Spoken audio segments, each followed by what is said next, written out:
So first we go through the Messi MIMO and its advantage, Messi MIMO for quality and throughput, beamforming, throughput gain calculation with MIMO, case study, drawback of MIMO. Then we will go jump onto the Messi MIMO. So what is the reason of Messi MIMO? Why we are using it? What is 2D, 3D MIMO? Where to deploy? And why Messi MIMO is mandatory for 5G technology? And what are the various career path and job opportunity in Messi MIMO and the MIMO? So before starting this session, I want that you should know about some basic terminology. I have a small question with all you guys. You must know about the mobile operator. So there's a lot of mobile operator even in India. Like we are having Airtel, we are having Vodafone, Idea. So which is the costlier resource a telecom company is having? Is it its infrastructure? Is it its employee? Who is the what is the costlier infrastructure for a telecom company? So the costlier thing for a telecom company is it spectrum. You all know that government always makes some quotation and we need to quote for the spectrum and we will for before starting a network. So if I want to start a LT network, then I need to request the government that I need 20 megahertz bandwidth. So lot of other operator will quote for that and we will get over spec. So this spectrum cost is in million and government allowed you spectrum for 1 year, 2 year, 3 year is depend upon various government. Every time that our first option is that we need to make utilize this spectrum very efficiently. So first thing that we want to know before starting this session is spectrum efficiency. So spectrum efficiency, you know that it's all about data only because the voice trend is now not more anymore. So everyone we are thinking about the data throughput. If I'm using 2G, if then my throughput is 1.5 kbps. Then I am using 3G. Then I am using HSDPA, and then I am using LTE. And after that, I will go to the 5G. So every time I'm also always keep thinking about the throughput. And you know that without data we cannot imagine how we will go on. Even today we all are connected through data only. Even in this lockdown time we are working from home and we are doing all this activity with the help of data. So spectrum efficiency for a data network is bit per race per second divided by hertz. So in simple language, how many throughput we can get from 1 hertz? Giving some simple example. If we are having a channel bandwidth of 2 megahertz, 2 megahertz means 2 multiplied by 10 raised to power 6 hertz. How many data we can support? So suppose that we can support 15 mbps, and out of 15 mbps, this 2 mbps is as overhead and 13 mbps is the actual data. Then our spectrum efficiency will be 13 mbps divided by 2 into 10 raised to power 6 because it is 2 megahertz. So what I get that 6.5 bit per second per hertz. So it indicates that with 1 hertz we can have 6.5 bit per second throughput. So this is the first thing that we need to know for having any telecom conversation. It's a very important terminology.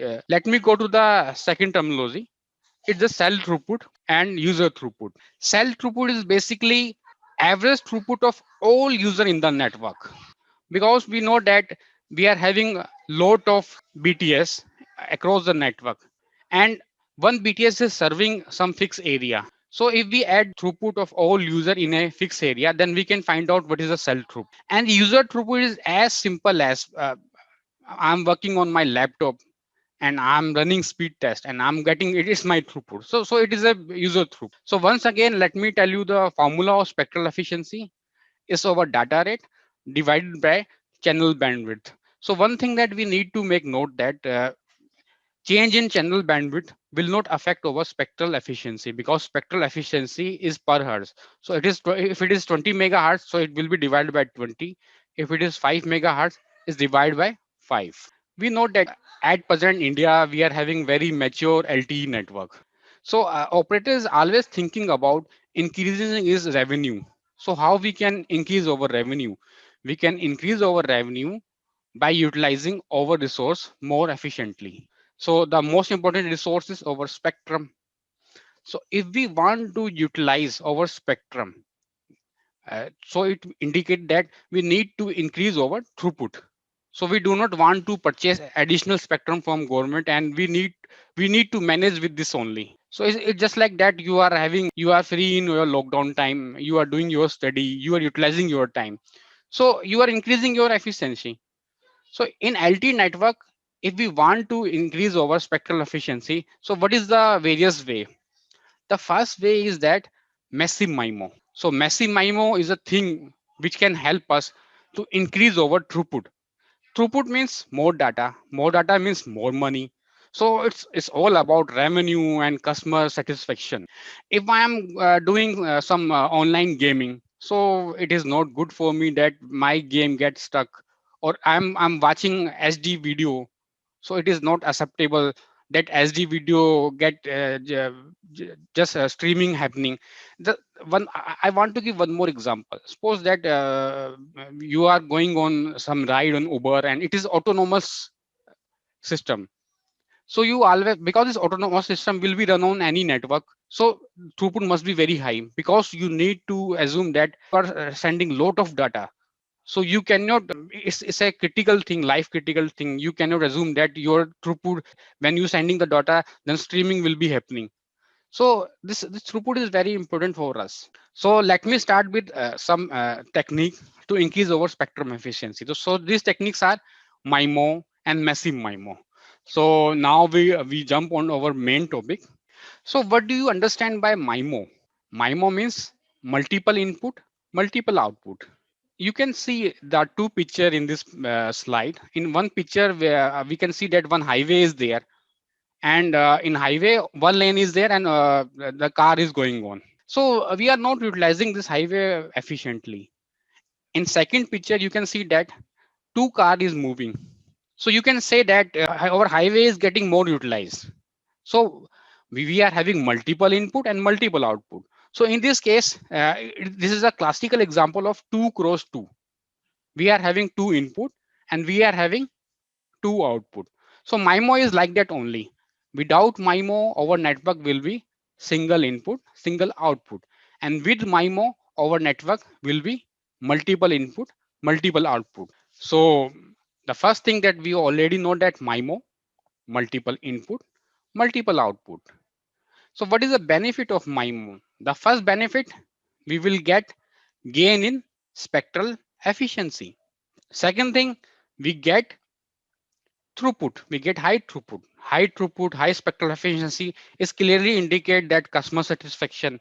Second thing that we will get is the more money, more revenue. So let me go a little bit technical.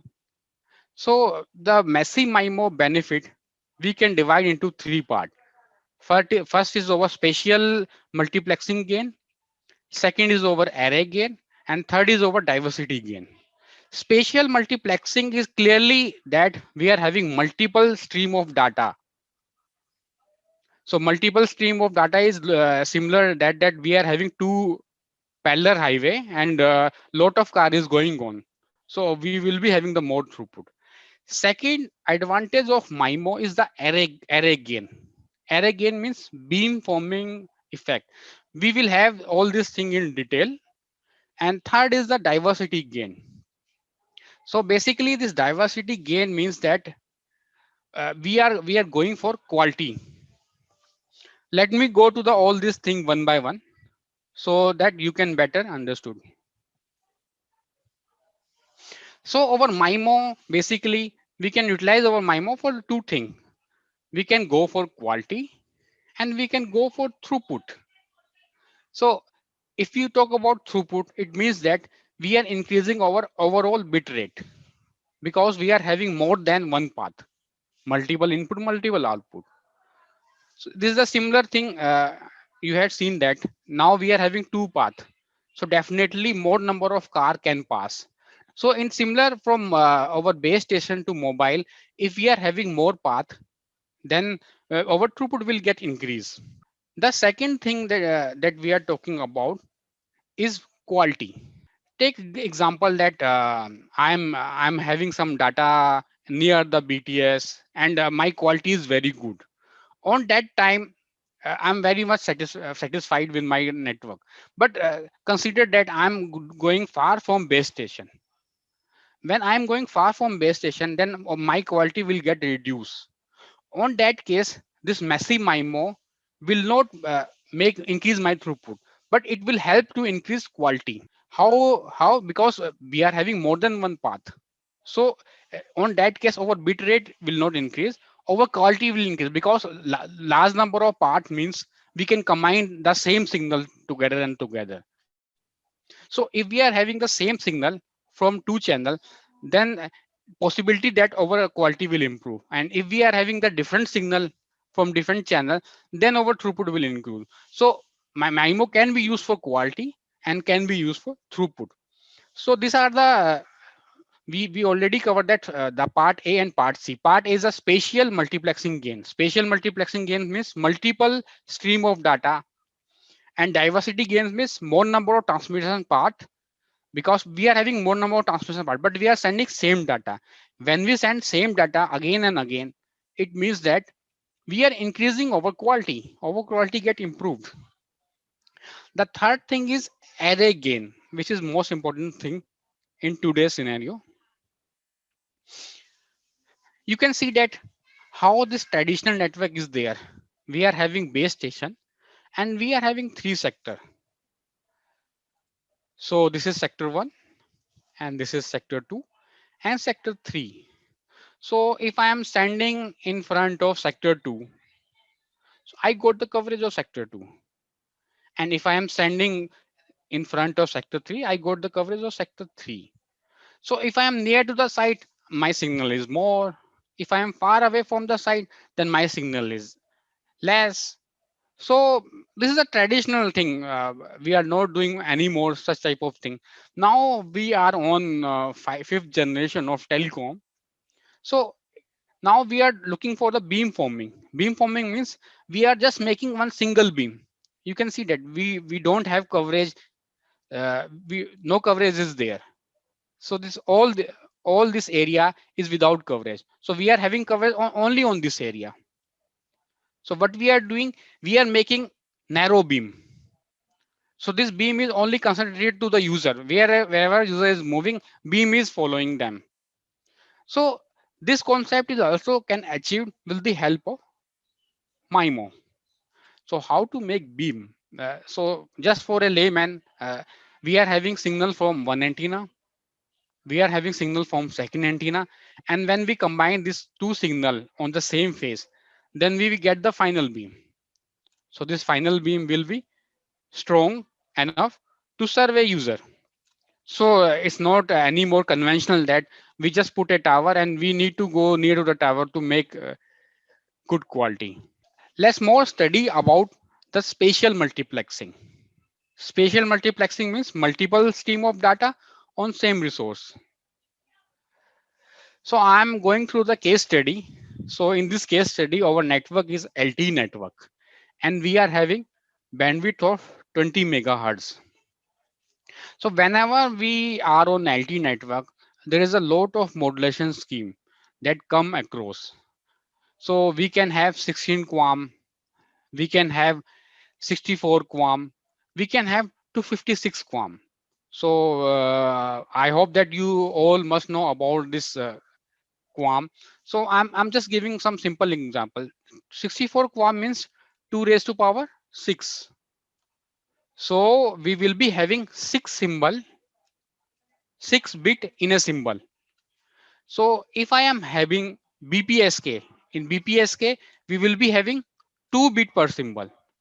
So more good modulation scheme clearly indicate that we will be having the more throughput. So our modulation scheme is 64 QAM. So number of symbol per bit is 6 symbol, 6 bit per symbol.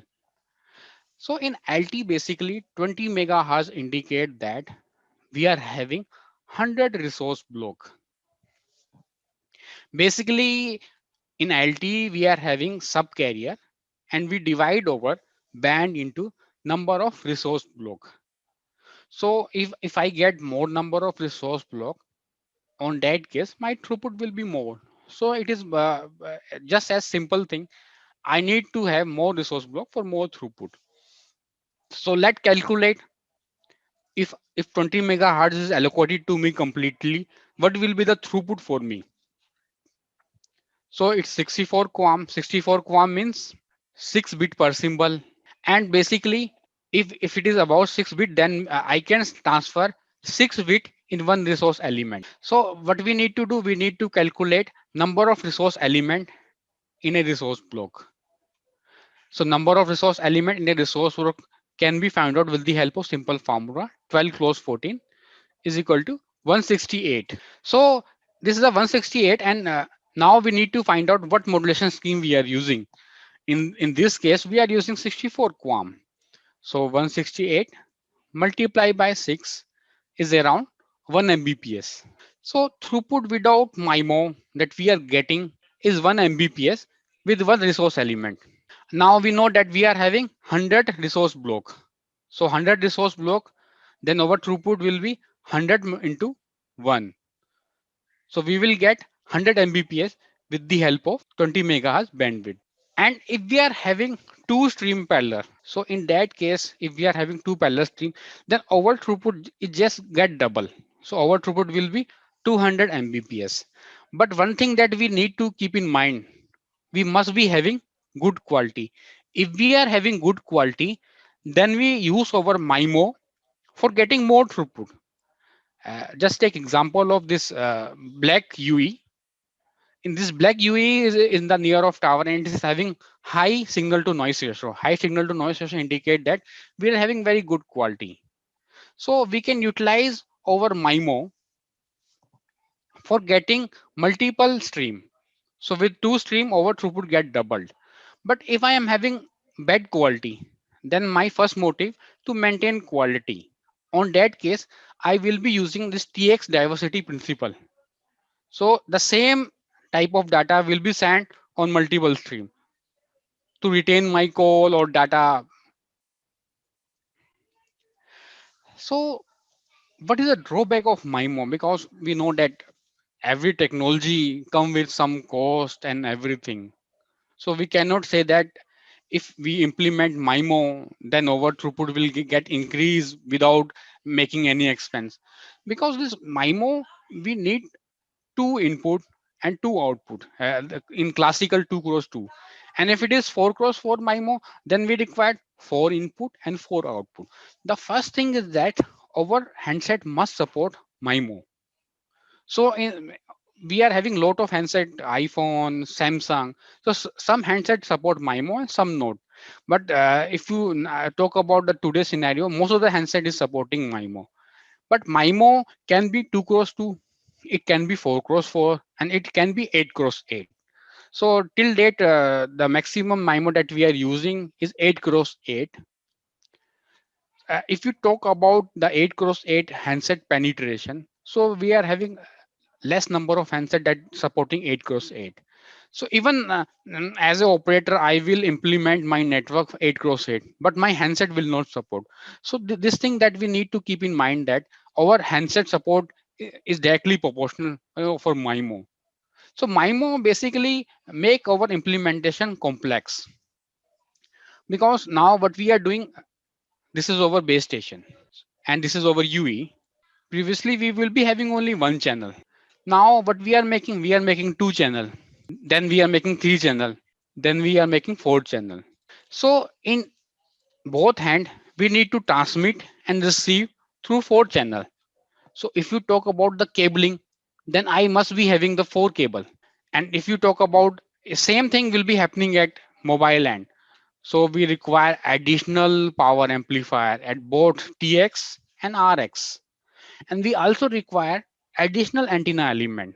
So if it is 2 cross 2, then two element at UE and two element at base station. If we are talking about 4 cross 4, is four element at UE and four element at base station. Actually, because this is a basic session, so if we go in detail, then I will tell about basically this even this one contain two more and element. This one means that one tx, one rx, one tx, one rx, one tx, one rx, one tx, one rx. So even the 2 cross 2 MIMO is also very much complicated.